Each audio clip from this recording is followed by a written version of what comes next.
Good morning. It is Tuesday morning around 8 o'clock, and got a little tired eyes from 9 month old.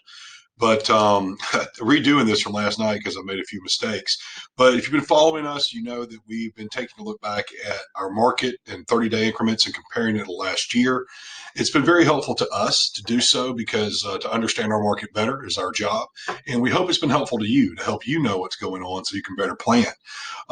Today, we're going to be taking a look back at February in our last 30 days, comparing them to last year. Why that's so important is this time last year was right before the pandemic hit our country, and we went into lockdown into mid to late March and on into April. So these numbers are going to be very telling to where are we today versus where we were then. So let's dive in and get started here. Um, as of the last 30 days, Clark and Oconee County, we had a total new listings of 191, under contract 127. Our average list price at 311 and our sold price at 315, and that is above the list price. And then our days on market is down 48 days, which is a low sitting market time. Let's go take a look at that compared to last year. Now, this same span of time in 2020 versus this year, we are down 20% in new listings. That's a big thing to pay attention to. Down 20%, down 10% on under contract. We're down 10% because we don't have enough listings to meet the demand. Our supply is too low. And this is the big thing that everybody is interested in. Our average list price is up 21%. Our average sold price is up 23%. And our days on market are down 20%. So that is tremendous gain in value over the course of a year. That is basically historic. We used to see 3 and 4%, but we've seen so much drive up. And that's really just comparing March. So I do want that noted. Let's take a little step back and let's look year to date. And those numbers are going to come down a little bit. So what we're comparing is the first 60 or so days of 2020 to this first 60 days. Under contract, we're down 8%. Total listings to market, it's not 20% down, but it is 15% down.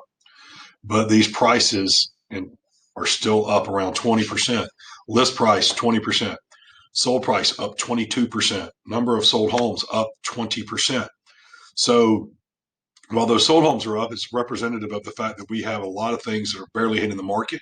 In some cases, we're working as hard as we can to find something for our buyers. It's become frustrating to see under contract before published, but that's not someone keeping you from a listing. That's someone finding something for their buyer. Now, what do you need to know about what's going on and how we've seen these huge values? Well, we're going to cover that in this last little part. So basically, nobody has a crystal ball. The market is very strong. We see no signs of that changing, and I'll explain why. But we didn't know that there was also going to be a worldwide pandemic. This time last year, people referred to that as the height of the market. In 2019, it was the height of the market to people. 2018 was the height of the market to people. And even right when the pandemic hit, I had someone sit outside this very office and tell me how real estate was doomed and going to crash, forbearance, foreclosures. A year later, here I'm sitting talking about 22% equity gain. If you're going to do something, you need to act quickly, act as if something could change, even though we don't have signs of that happening. If you're not, just get your plan. Are you paying off your house? Are you doing something in 3 years? What is your plan for your property, be it your home or your investment property? And what I want to go over here is where people are seeing these gains. It feels people say, well, this is insane. It has to be a bubble. Well, it's quite different than 2008, and it's different in the mortgages we see, and it's low supply, high demand. We just have a lot more going on in our area and in certain areas across the country, coupled with low interest rates, creating a very high demand and an urgency. So it's so different, and we just don't see that slowing at the moment. We're not seeing a dip in activity. Plus, it's becoming very costly to build or renovate. So it started with lumber, and then it went into all other parts of construction have been seeing upticks in price.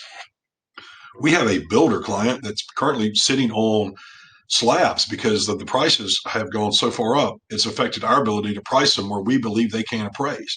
So we're not building out of the dirt simply because of the cost of material. Lastly, when you see these gains, it can be very tempting to say, hey, I'm just going to throw a number out there and see who will pay it. There are some homes that will have that effect in some locations. but pricing it right is still the most important thing. That's what you need to do. If you enter the market too high and you sit, it will affect you. Sometimes we have to learn that together because the pricing makes sense and then we find something out down the road. But pricing it right still matters. If you're serious about selling, getting a sign out in front with an agent will get that activity, bring you serious offers, and get it done quickly.